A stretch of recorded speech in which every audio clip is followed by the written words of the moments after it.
नमस्कार दोस्तों, Puneet education classes के यूट्यूब चैनल पर आप सभी का स्वागत है दोस्तों। पिछली क्लास में हमने जो चर्चा की थी उस पर हम थोड़ा सा रिवाइज करने के बाद तब हम आगे बढ़ना चाहेंगे दोस्तों।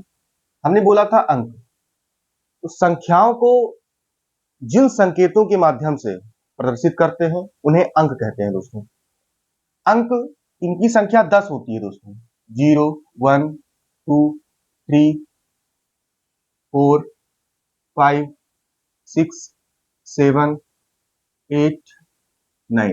इनकी कुल संख्या कितनी होती है दोस्तों? इनकी कुल संख्या 10 होती है। तो हमने क्या कहा कि संख्याओं को प्रदर्शित करने के लिए जिन संकेतों का प्रयोग किया जाता है उसे अंक कहते हैं दोस्तों। इसके बाद हम लोगों ने पढ़ा था प्राकृतिक संख्या।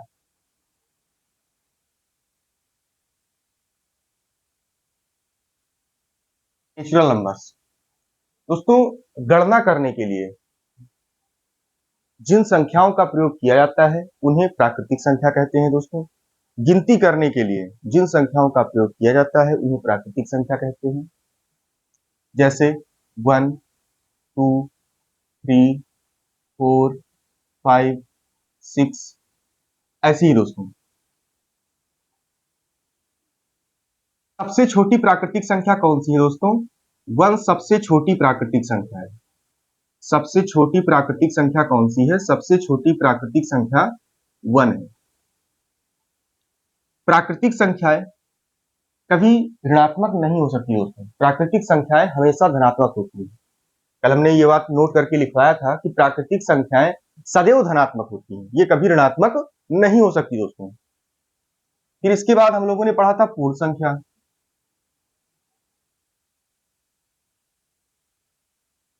नंबर्स। दोस्तों, यदि हम प्राकृतिक संख्या में जीरो को भी शामिल कर लेते हैं, यदि हम प्राकृतिक संख्या में जीरो को भी शामिल कर लेते हैं तो जो संख्याएं हमें प्राप्त होती हैं वो पूर्ण संख्याएं कहलाती है दोस्तों। 0, 1, 2, 3, 4, 5, 6, ऐसे ही दोस्तों। सबसे छोटी पूर्ण संख्या कौन सी है? सबसे छोटी पूर्ण संख्या 0 है।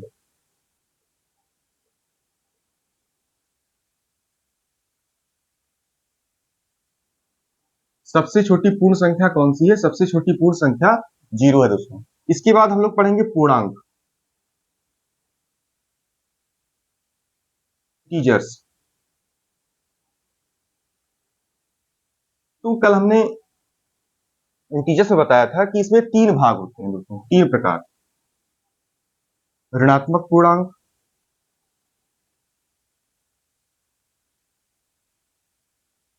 धनात्मक पूर्णांक, धनात्मक पूर्णांक,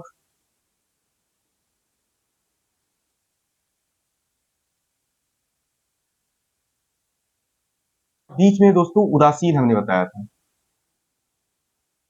उदासीन का मतलब है ना तो धनात्मक पूर्णांक ना तो ऋणात्मक पूर्णांक।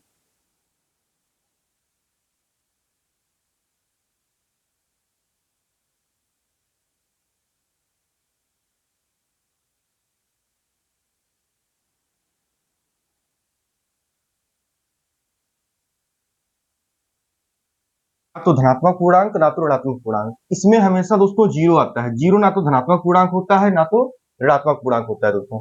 सभी ऋणात्मक संख्याएं -1, -2, -3, -4, -5, सभी ऋणात्मक संख्याएं दोस्तों ऋणात्मक पूर्णांक में आती हैं। निगेटिव इंटीजर्स धनात्मक पूर्णांक, सभी पॉजिटिव संख्याएं +1, +2, +3, +4,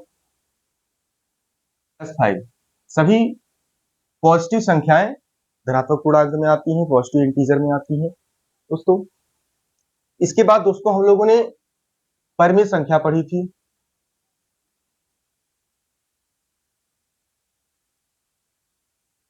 रेशनल नंबर्स, ऐसी संख्या जिसको p बाई क्यू के रूप में व्यक्त किया जा सकता है। ऐसी संख्या जिसको p बाई क्यू के रूप में व्यक्त किया जा सकता है परिमेय संख्या कहलाती है।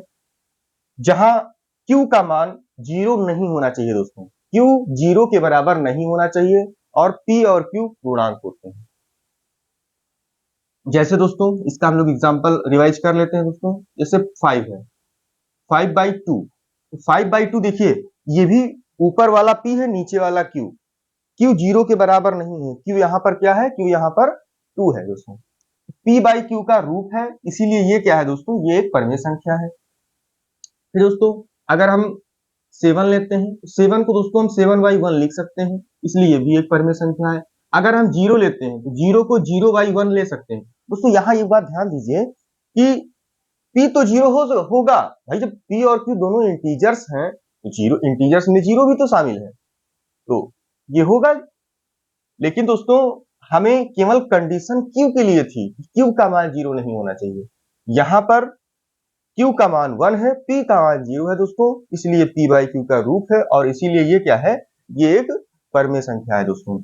इसके बाद 22/7 22/7, ऐसी दोस्तों शांत दशमलव, सभी शांत दशमलव इसमें में आएंगे, सभी शांत दशमलव, सभी शांत दशमलव, सभी अशांत दशमलव,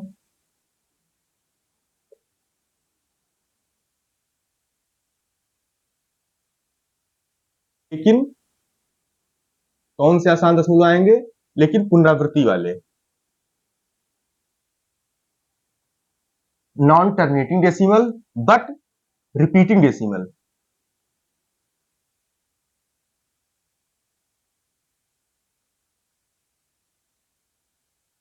दोस्तों परमेय संख्या क्या होती है, वे संख्याएं जिनको p बाई q के रूप में व्यक्त किया जा सकता है, जहां p और q दोनों पूर्णांक हों, जहां p और q दोनों पूर्णांक हों, का मान 0 नहीं होना चाहिए दोस्तों, उसे परमेय संख्या कहते हैं। जैसे एग्जांपल में 5/2, 7/1, 0/1, 22/7, सभी शांत दशमलव, सभी शांत दशमलव का मतलब 1/2, जैसे 0.5 है, 0.2 है। देखिए दोस्तों यहाँ ये टर्मिनेट हो जा रहा है, यहाँ ये खत्म हो जा रहा है दशमलव, ये बात संख्याएं जो है खत्म हो जा रही हैं, ये शांत दशमलव में आती हैं दोस्तों। अशांत दशमलव में लेकिन पुनरावृत्ति वाले में जैसे 0.5999, तो ऐसे ही दोस्तों रिपीट हो रहा है, जैसे 2.6777 दोस्तों ये रिपीट हो रहा है। तो ऐसे केस में जो सभी शांत दशमलव हैं और सभी अशांत दशमलव लेकिन पुनरावृत्ति वाले हैं दोस्तों, ये सभी परमेय संख्याएं में आती हैं।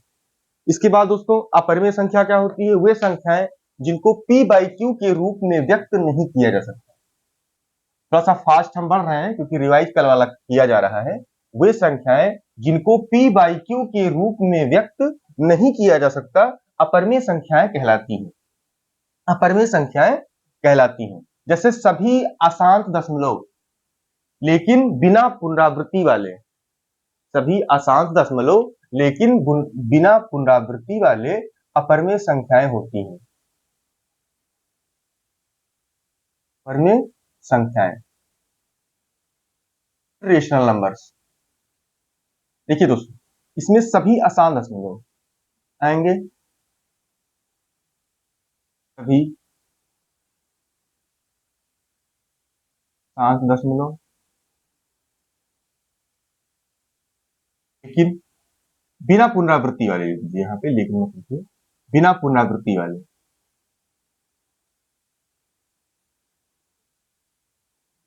बिना पुनरावृत्ति वाले, इसमें अपरमेय संख्याएं आएंगी, सभी अशांत दशमलव बिना पुनरावृत्ति वाले।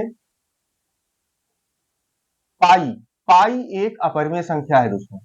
देखिए पाई का लगभग मान एक होता है 22/7 और लगभग मान क्या होता है दोस्तों 3.14 डॉट डॉट डॉट, और भी बहुत से कैलकुलेट करेंगे तो आप पाएंगे कि 3.14 के बाद भी ये आएगा और रिपीट भी नहीं होगा। ये आसान दशमलव बिना पुनरावृत्ति वाले में आएगा दोस्तों। लेकिन ये वाला हमने क्या बताया था, इस पर हमने बता दिया था ये परमेय संख्या है क्योंकि ये p बाई q का रूप है, इस पर हमें दोस्तों देखना नहीं है। पाई का जो लगभग मान 3.14 होता है दोस्तों, 1 4 के बाद भी आगे रिपीट होता है, ये आगे संख्याएं बढ़ती रहती हैं दोस्तों। आसान दशमलव बिना पुनरावृत्ति वाला, रिपीट नहीं होता है यहाँ पर, नॉन रिपीटिंग है यहाँ पे। तो पाई का जो ये मान होता है ये भी एक अपरमेय संख्या है दोस्तों, लेकिन ये अपरमेय संख्या नहीं है, ये क्या है, ये एक परमेय संख्या है। तो इसको हम हटा दे रहे हैं यहां से।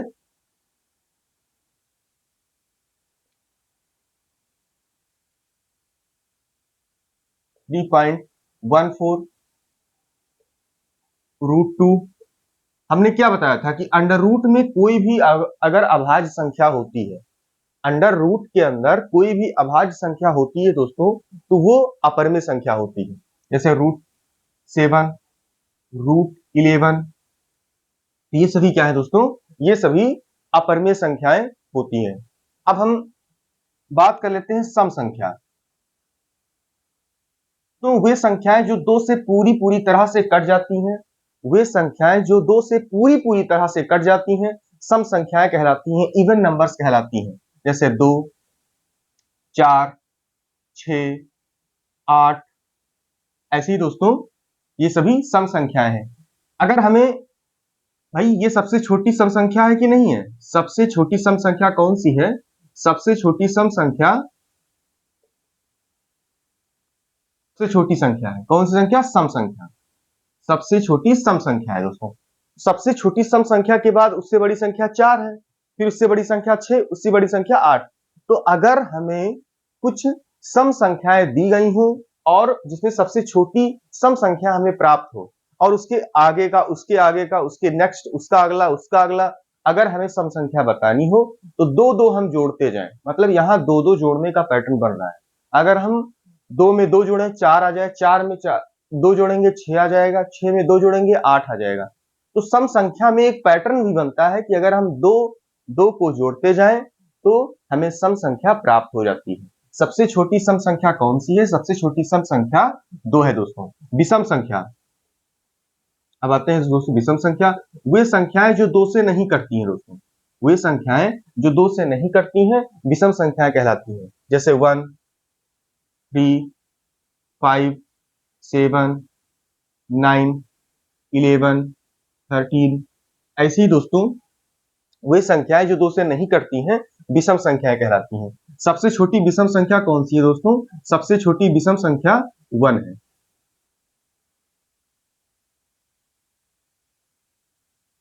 सबसे छोटी विषम संख्या कौन सी है, सबसे छोटी विषम संख्या 1 है दोस्तों।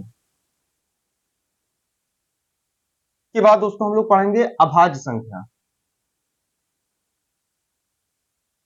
आज का जो हमारा कॉन्सेप्ट है दोस्तों वो अभाज्य संख्या भाज्य संख्या पे ही थोड़ा सा रिलेट रहेगा, इसीलिए हम सबसे लास्ट में अभाज्य संख्या को पढ़ रहे हैं।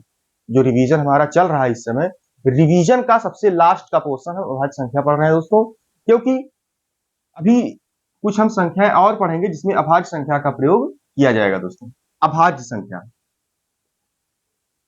दोस्तों वे संख्याएं जिनकी केवल और केवल, या नोट करिएगा, जिनके केवल और केवल 2 गुणनखंड होते हैं, एक तो 1 हो और स्वयं वह संख्या हो, वे अभाज्य संख्याएं होती हैं। जैसे दोस्तों 2, 3, 5, 7, अब 9 नहीं, 9 पे नहीं आएंगे दोस्तों, क्योंकि 9 3 से कटता है, 1 से कटता है, खुद से कटता है, उसके 3 गुणनखंड हो गए। के बाद हम लोग आएंगे 11 पे दोस्तों, 13 पे, फिर आएंगे दोस्तों 17 पे। ऐसे ही दोस्तों अभाज्य संख्या, अभाज्य संख्या में सबसे छोटी अभाज्य संख्या कौन सी है, सबसे छोटी अभाज्य संख्या 2 है दोस्तों। सबसे छोटी अभाज्य संख्या 2 है। इसकी परिभाषा हमने क्या बताया कि इसके केवल 2 गुणनखंड होते हैं, अभाज्य संख्या के केवल 2 गुणनखंड होते हैं। एक तो स्वयं वह संख्या होगी और दूसरा 1 होगा दोस्तों। दोस्तों एक बात जरा ध्यान दीजिए कि विषम संख्या में देखिए अभाज्य संख्या भी शामिल है, ये अभाज्य संख्या भी शामिल है और ये भाज्य संख्या भी शामिल है दोस्तों। विषम संख्या में अभाज्य संख्याएं भी शामिल होती हैं और भाज्य संख्याएं भी शामिल होती हैं दोस्तों।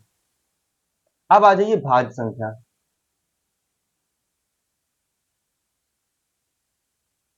तो जिनके 2 से ज्यादा गुणनखंड हो, जिनके 2 से ज्यादा गुणनखंड हो, 2 से ज्यादा का मतलब 2 से ज्यादा 2 से कम की यहां बात नहीं की जा रही है, 2 से कम अगर होगा तो ना तो ये अभाज्य होगा ना तो ये भाज्य होगा, और 2 से कम में केवल 1 आता है दोस्तों।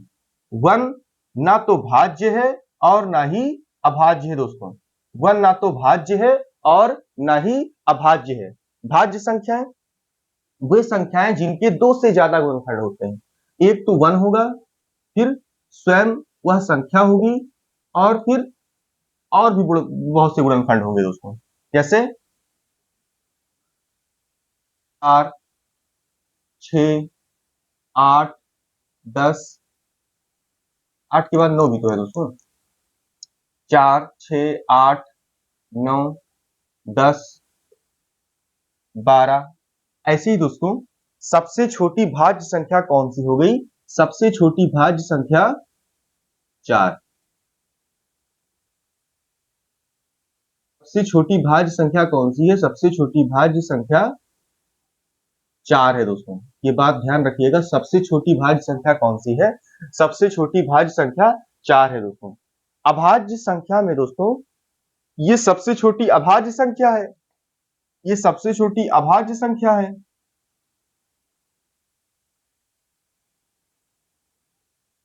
यही सबसे छोटी सम अभाज्य संख्या भी है दोस्तों। अगर आपसे पूछा जाए कि सबसे छोटी सम अभाज्य संख्या कौन सी है? सबसे छोटी सम अभाज्य संख्या 2 है। सबसे छोटी भाज्य संख्या कौन सी है? सबसे छोटी भाज्य संख्या 4 है दोस्तों। सबसे छोटी सम संख्या कौन सी है? सबसे छोटी सम संख्या 2 है। सबसे छोटी विषम संख्या कौन सी है? सबसे छोटी विषम संख्या 1 है। एक ना तो भाज्य संख्या है, ना तो भाज्य संख्या है और ना तो अभाज्य संख्या है दोस्तों। एक ना तो भाज्य संख्या है दोस्तों और ना ही अभाज्य संख्या है। हाँ ठीक है दोस्तों, तो कल का जो हमारा रिवीजन था, कल हमने जितना भी पढ़ाया था उसका आज हमने रिवीजन कर दिया दोस्तों। अब हम उसके आगे बढ़ते हैं।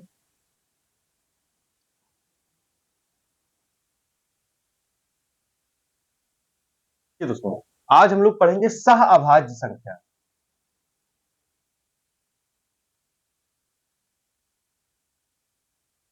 सह अभाज्य संख्या, इसे को प्राइम नंबर, प्राइम नंबर्स, सह अभाज्य संख्या। देखिए दोस्तों, प्राकृतिक संख्याओं का ऐसा जोड़ा जिनमें केवल और केवल गुणन कॉमन उभयनिष्ठ, जिनमें केवल और केवल उभयनिष्ठ क्या हो? 1 हो। तो प्राकृतिक संख्याओं का ऐसा जोड़ा, प्राकृतिक संख्याओं का ऐसा जोड़ा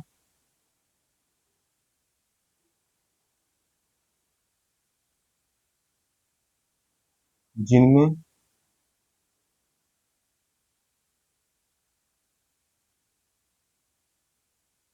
केवल 1 उभयनिष्ठ हो, जिनमें केवल 1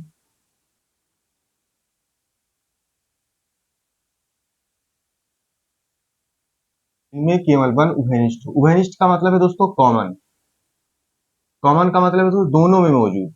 प्राकृतिक संख्या के जोड़े में दोनों में मौजूद हो दोस्तों, वो क्या है?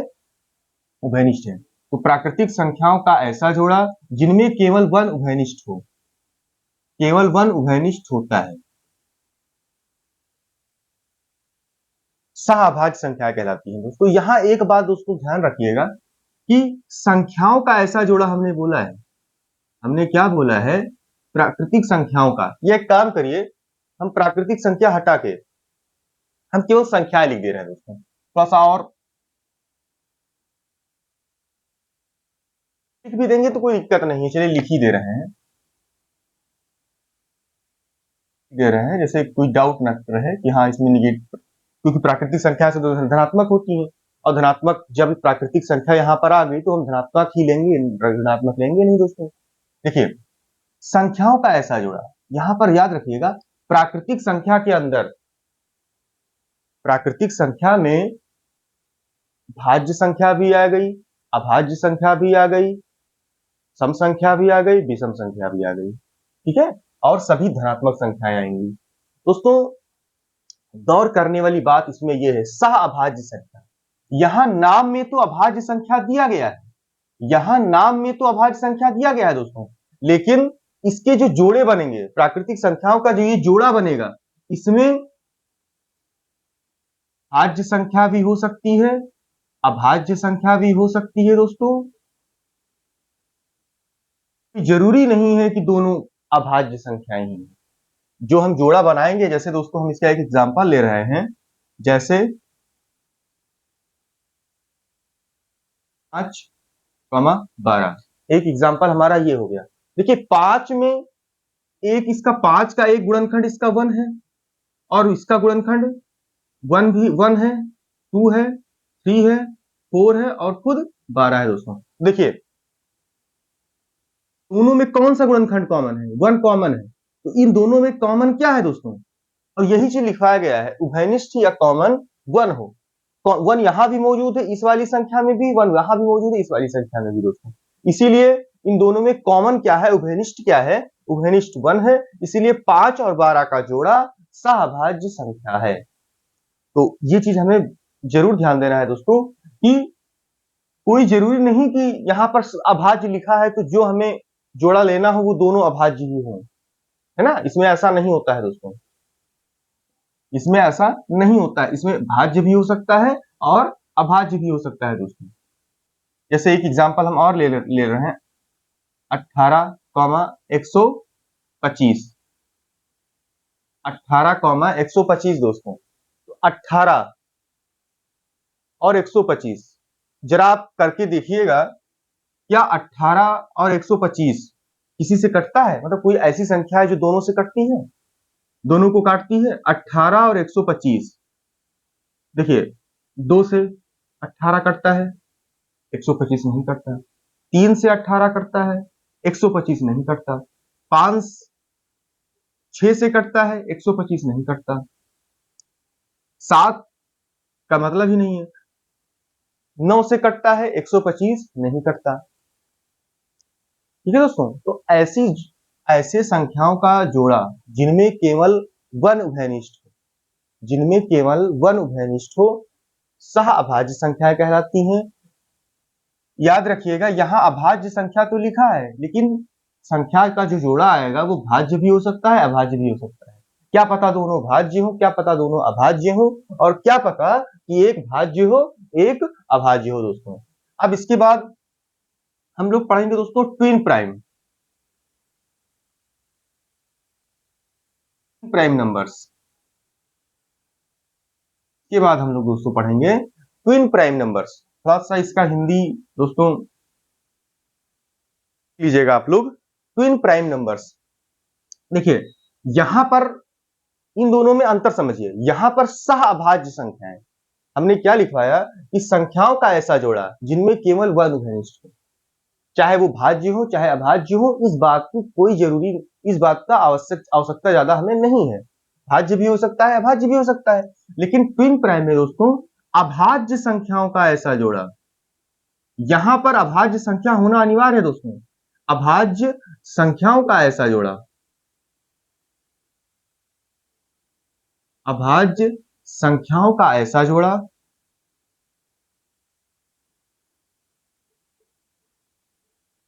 अभाज्य संख्याओं का ऐसा जोड़ा जिनके बीच का अंतर, जिनके बीच का अंतर, अभाज्य संख्याओं का ऐसा जोड़ा जिनके बीच का अंतर 2 हुए। अभाज्य संख्याओं का ऐसा जोड़ा जिनके बीच का अंतर 2 हो या 2 है, वो क्या होती हैं? ट्विन प्राइम नंबर्स कहलाती है दोस्तों। जैसे 2, नहीं 2 से 3 ले लो, 3,5। देखिए दोस्तों 5 और 3 इनके बीच में कितने का अंतर है? इनके बीच में 2 का अंतर है। 3 में जोड़ते हैं तभी 5 आएगा दोस्तों। जैसे 5,7। जैसे देखिए दोनों यहां पर अभाज्य संख्या होनी चाहिए, ये बात दिमाग में बैठाइएगा। यहां पर दोनों संख्याएं जो जोड़ा हमें मिल रहा है, ये दोनों अभाज्य होनी चाहिए। यहां पर तो भाज्य और अभाज्य दोनों हो सकती हैं, लेकिन यहां पर केवल और केवल भाज्य अभाज्य संख्याएं होंगी। ट्विन प्राइम नंबर्स में केवल और केवल अभाज्य संख्याओं का जोड़ा लिया जाता है और उन अभाज्य संख्याओं के बीच का अंतर 2 होना चाहिए। अगर ऐसा है तो वह जोड़ा ट्विन प्राइम नंबर्स कहलाते हैं। जैसे एक हम और ले रहे हैं दोस्तों, 11 और 13। एक बार फिर हम रिपीट कर दे रहे हैं दोस्तों कि सहभाज्य संख्याएं प्राकृतिक संख्याओं का ऐसा जोड़ा जिनमें केवल वन उभयनिष्ठ होता है, जिनमें केवल वन उभयनिष्ठ हो, वो क्या होता है? सहभाज्य संख्याएं कहलाती हैं। कोई जरूरी नहीं कि इसमें जो जोड़ा मौजूद हो वो भाज्य हो या अभाज्य हो, कुछ भी हो सकता है दोस्तों। भाज्य और अभाज्य में से कुछ भी हो सकता है दोस्तों।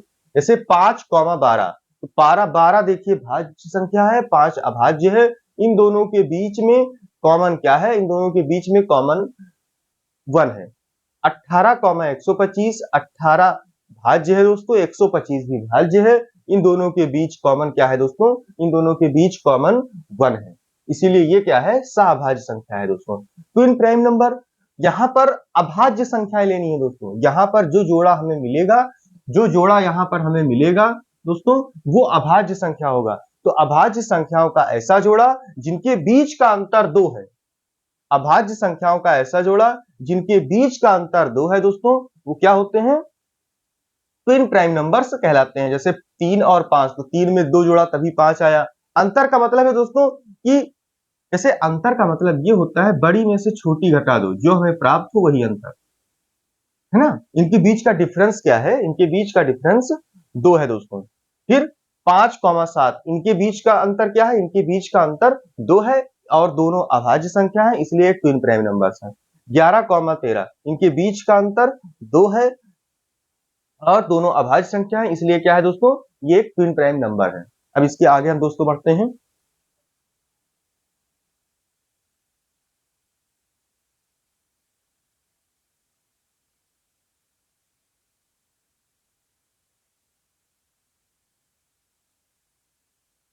आज हम दोस्तों अब हम पढ़ेंगे विभाज्यता के नियम।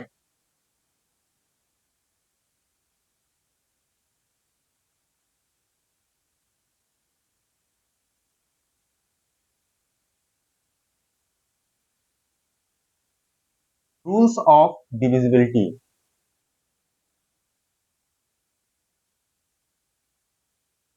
Rules of divisibility.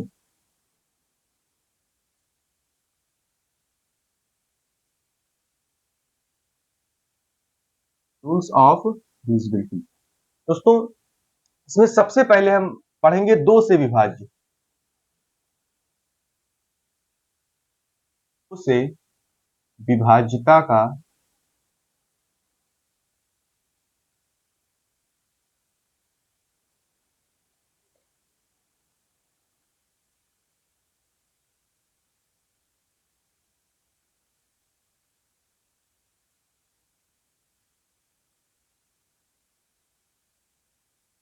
दो से विभाज्यता का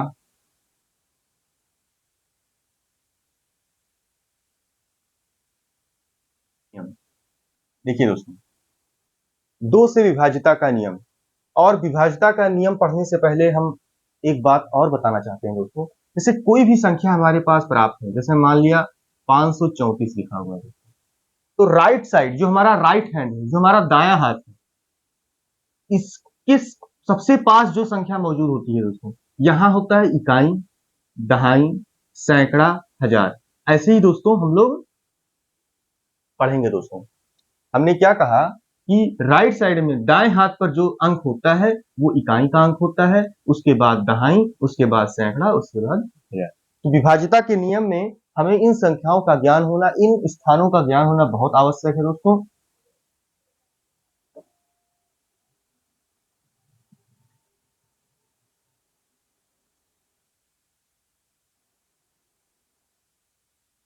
हाँ दोस्तों, यदि संख्याओं के इकाई अंक, यदि संख्या के इकाई अंक, इकाई अंक 0, 2, 4, 6, 8 हो, यदि संख्या के इकाई अंक 0 हो, 2 हो, 4 हो, 6 हो, 8 हो, तो वो संख्या 2 से पूरी पूरी तरह से कट जाएगी दोस्तों। जैसे 10, 12, या हम लोग ले रहे हैं ये संख्या भी दोस्तों 2 से पूरी तरह से कट जाएगी, क्योंकि यहां देखिए इकाई अंक 0 है, यहाँ इकाई अंक 2 है, यहाँ इकाई अंक 2 है। ऐसे ही अगर हम लेते हैं दोस्तों, हम ऐसे दोस्तों ये तो यहाँ पर इकाई अंक क्या है दोस्तों, इकाई अंक 6 है। और जब संख्या के इकाई के स्थान पर 0 हो या 2 हो या 4 हो या 6 हो या 8 हो दोस्तों, तो वो संख्या पूरी तरह से 2 से विभाजित हो जाएगी दोस्तों।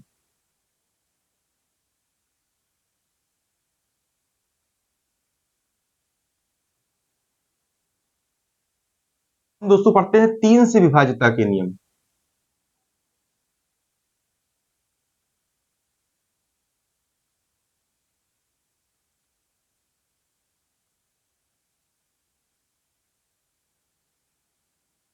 से विभाज्यता के नियम दोस्तों, देखिए दोस्तों, संख्याओं के अंकों का योग अगर 3 से कटता है, संख्याओं के अंकों का योग, संख्याओं के अंकों का योग 3 से कटता है दोस्तों, संख्याओं के अंकों का योग 3 से कटता है। यदि संख्याओं के अंकों का योग 3 से विभाजित होता है या 3 से कटता है, तो वो संख्या भी 3 से विभाजित होगी दोस्तों। जैसे हमने ले लिया दोस्तों 729, तो इसके अंकों का योग जोड़िए दोस्तों, इस संख्या के अंकों का योग जोड़िए, 7 प्लस 2 प्लस 9, 7 2 9, 9 9, 7 2 9, 9 9 18, 9 में 9 जोड़ेंगे दोस्तों 18, और 3 छक 18 दोस्तों, ये 3 छक 18, 3 से पूरी तरह से कट गया दोस्तों इसके अंकों का योग, इसीलिए 729 भी 3 से विभाज्य होगा दोस्तों। जैसे हम एक चीज और ले लेते हैं दोस्तों,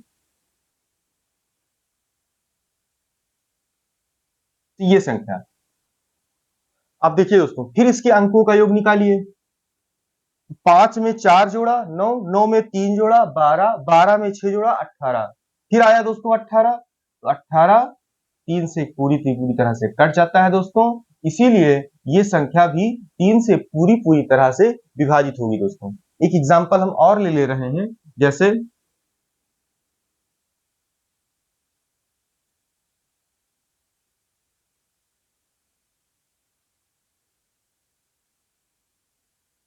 जैसे दोस्तों ये 12 369, तो 1 में 2 जोड़ो दोस्तों 3, 3 में 3 जोड़ा 6, 6 में 6 जोड़ा 12, और 12 में 9 जोड़ा दोस्तों, 9 2 11 21, 21 दोस्तों, इसके अंकों का योग क्या आया, इसके अंकों का योग 21 आया, और 21 3 से पूरी तरह से विभाजित होता है दोस्तों, इसीलिए ये संख्या भी 3 से पूरी तरह से कट जाएगी दोस्तों। 3 से विभाजित, 2 से विभाजिता का क्या नियम है दोस्तों, यदि संख्या के इकाई अंक, यदि संख्या के इकाई अंक पर 0 हो 2 हो 4 हो 6 हो 8 हो, तो वो संख्या पूरी तरह से 2 से विभाजित होगी। जैसे यहाँ देखिए दोस्तों 0 आया, यहाँ 2 आया, यहाँ 2 आया, तो ये पूरी संख्या 2 से विभाजित, यहाँ 6 आया, तो ये पूरी संख्या 2 से विभाजित होगी दोस्तों।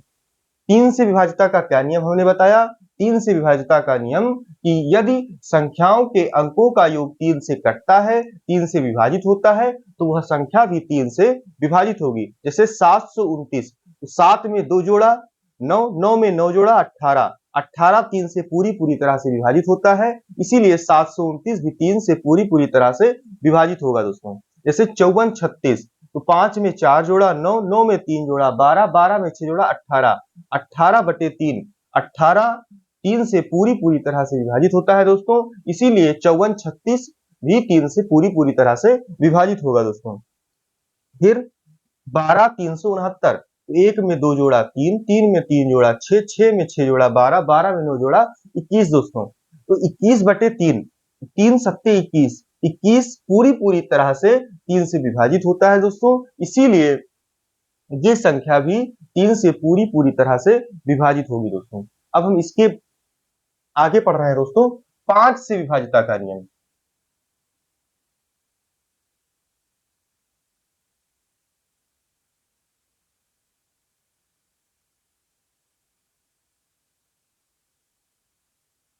कि दोस्तों सभी क्लासेस के लिए, सभी जो जिन जिन क्लास में मैथ या जिन बच्चों को मैथ पढ़ना जरूरी है, उनको इन सभी को जानना बहुत ही जरूरी है। देखिए पांच से विभाज्यता का नियम। यदि संख्या के इकाई अंक, यदि संख्या का इकाई अंक, यदि संख्या का इकाई अंक 0 हो या 5 हो, ध्यान दीजिएगा, यदि संख्या का इकाई अंक 0 हो या 5 हो तो वह संख्या भी 5 से विभाजित होगी। यदि संख्या का इकाई अंक 0 हो या 5 हो, 0 हो या 5 हो, जैसे कोई भी संख्या हम ले रहे हैं, हमने ये कर दिया, ये पूरी पूरी तरह से 5 से विभाजित हो जाएगी। हम करके दिखा दे रहे हैं। जैसे देखिए दोस्तों, 5 से 5 एकन्नम 5, कट गया पूरा, 2 बचा। अब देखिए दोस्तों, 5 बड़ा है, 2 छोटा है, एक बार हमने 2 को उतार लिया, अब हम इसको फिर उतारेंगे, और जैसे इसको उतारेंगे दोस्तों वैसे यहाँ 0 बढ़ जाएगा। देखिए अब 5 चौक 20, यहां का बचा 3, अब ये उतार गया तो 5 छक 30, पूरी पूरी तरह से कट गया दोस्तों। तो वह संख्या जो जिसके इकाई अंक, वह संख्या जिसका इकाई अंक 0 हो या 5 हो तो वह संख्या 5 से विभाजित होगी। जैसे एक हम एग्जांपल और ले रहे हैं दोस्तों, जैसे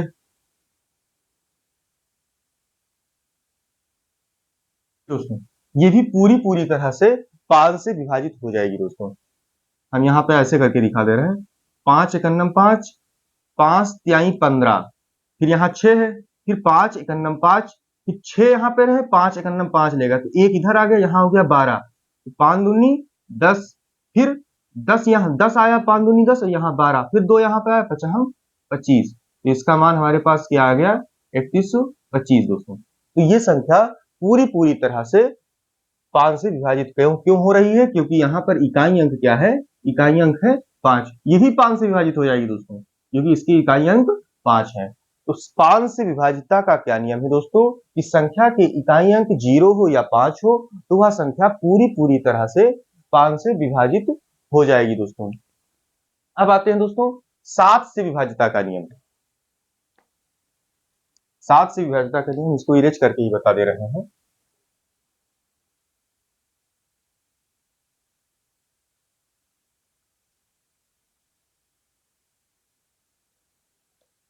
सात से विभाजितता का क्या नियम है दोस्तों, 7 से विभाजितता का नियम है कि जैसे में कोई संख्या हम ले रहे हैं, ये एग्जांपल से देखिएगा आप लोग, कोई संख्या ले रहे हैं, हमें ये बताना है कि ये 7 से विभाजित है कि नहीं है दोस्तों। तो हम लोग क्या करते हैं, इसमें 2 से गुणा करिए, इसके इकाई अंक में, है ना, हम लोग क्या करते हैं, इसका इकाई अंक क्या है, इसका इकाई अंक है 3, तो इसके इकाई अंक में 2 से गुणा करिए, क्या हुआ 6 मिला, है ना दोस्तों। इसके इकाई अंक में 2 से हमने गुणा किया, हमें 6 प्राप्त हुआ। फिर उसके बाद इकाई अंक लेने के बाद जितने डिजिट, जितनी जो संख्या हमें प्राप्त होती है, हमें 34 प्राप्त हुई, और गुणा करने के बाद जो संख्या हमें प्राप्त हुई उसको इसमें से माइनस कर देते हैं दोस्तों, हमें क्या मिलेगा, हमें 28 मिलेगा दोस्तों। अब जो संख्या हमें प्राप्त होती है, अगर ये संख्या 7 से कटती है दोस्तों तो दी गई संख्या भी 7 से कटेगी। देखिए 7 चौक 28, ये पूरी पूरी तरह से 7 से कटता है, 7 एकन्नम 7, 7 चौक 28, तो ये क्या है 343 भी 7 से कटेगा दोस्तों। जैसे हम एक संख्या और ले रहे हैं दोस्तों, एग्जाम्पल एक और ले रहे हैं, तो एक बार फिर समझा दे रहे हैं दोस्तों। ने क्या कहा कि इकाई अंक को हम 2 से गुणा करते हैं तो 6 मिला, इकाई अंक पर यहां 3 था और 3 को हमने 2 से गुणा किया तो हमें 6 मिला। उसके बाद जो ये 34 बचा, तो 34 और इसमें से -6 कर देते हैं, 28 हमें मिला। अगर ये संख्या 7 से कटती है, अगर ये संख्या 7 से कटती है तो दी गई संख्या भी 7 से पूरी तरह से विभाजित होगी दोस्तों। जैसे एक एग्जांपल और ले रहे हैं।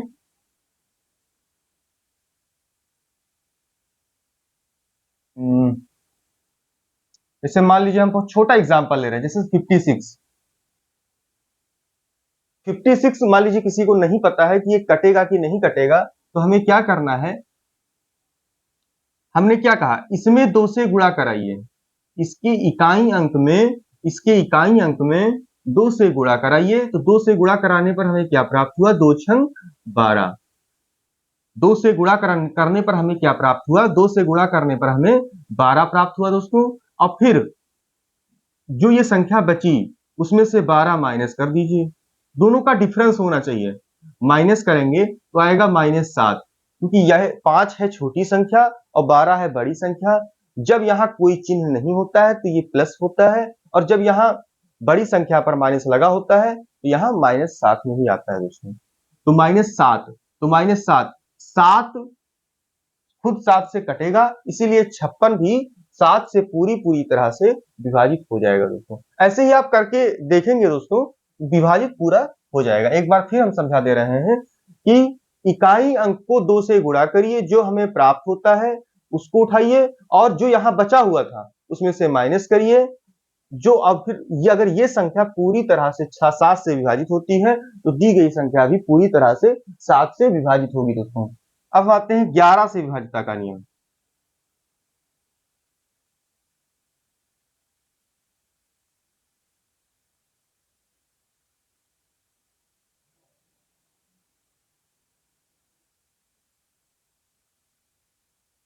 11 से विभाज्यता का क्या नियम है दोस्तों, कि जैसे कोई संख्या है, मान लीजिए दोस्तों 1331, कोई संख्या कौन सी है, 1331, या एक काम करते हैं 1331,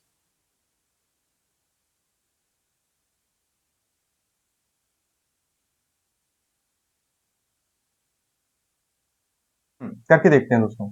देखिए यहां पर हम लोग क्या करते हैं दोस्तों, इकाई से शुरू करते हैं, इकाई के बाद एक अंक छोड़ देते हैं, फिर एक अंक अगर होता तो और छोड़ देते हैं, जैसे यहाँ 0 मान लीजिए है ना। अल्टरनेट डिजिट को हम उठाते हैं, अल्टरनेट डिजिट को हम लोग उठाएंगे दोस्तों। इकाई अंक उठाया, इकाई के बाद एक अंक छोड़ के इस पर गए, फिर एक अंक छोड़ दिया, फिर इस पर गए, फिर जो बचा, यहां से बचा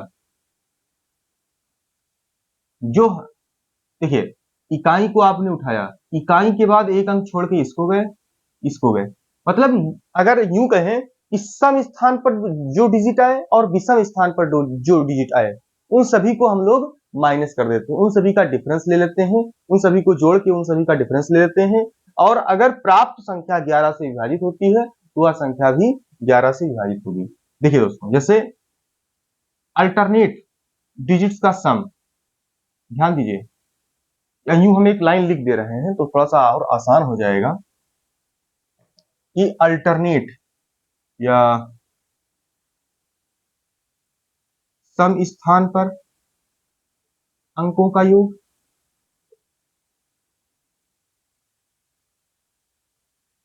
और विषम स्थान पर, विषम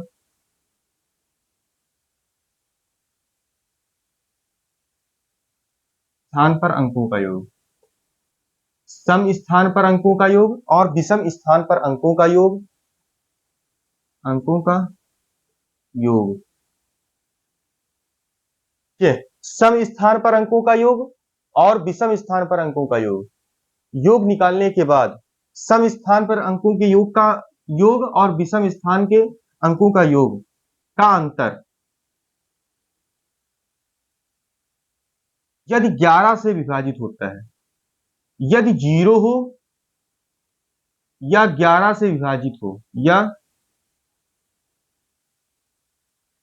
देना सम स्थान पर अंकों का योग, विषम स्थान पर अंकों का योग का अंतर यदि 0 हो या 11 से विभाजित हो,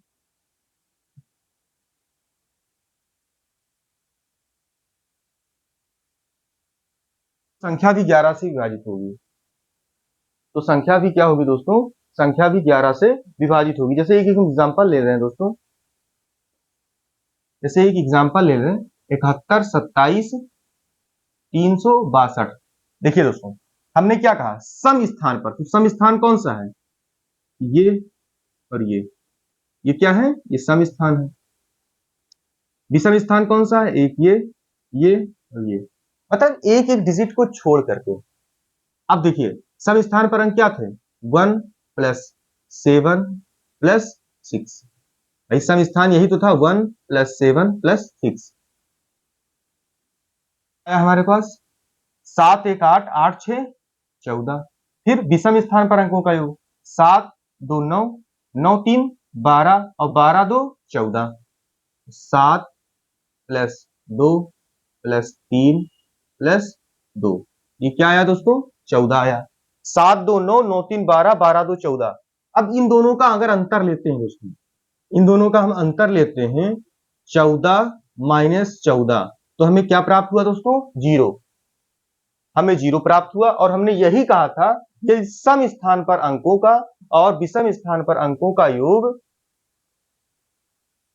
का अंतर अगर 0 हो या 11 से विभाजित हो तो संख्या भी 11 से विभाजित होगी। देखिए ये 0 आया, अगर ये 0 आ गया तो ये पूरी संख्या भी 11 से विभाजित होगी दोस्तों। यही अगर ये 11 आ जाता या 22 आ जाता या 33 आ जाता या 44 आ जाता तो ये भी दोस्तों पूरी तरह से विभाजित होती 11 से। दोस्तों आज की क्लास यहीं पर हम लोग रोकते हैं, और यदि आपको क्लास अच्छी लगी हो तो लाइक, शेयर और सब्सक्राइब और कमेंट जरूर करिएगा दोस्तों। धन्यवाद।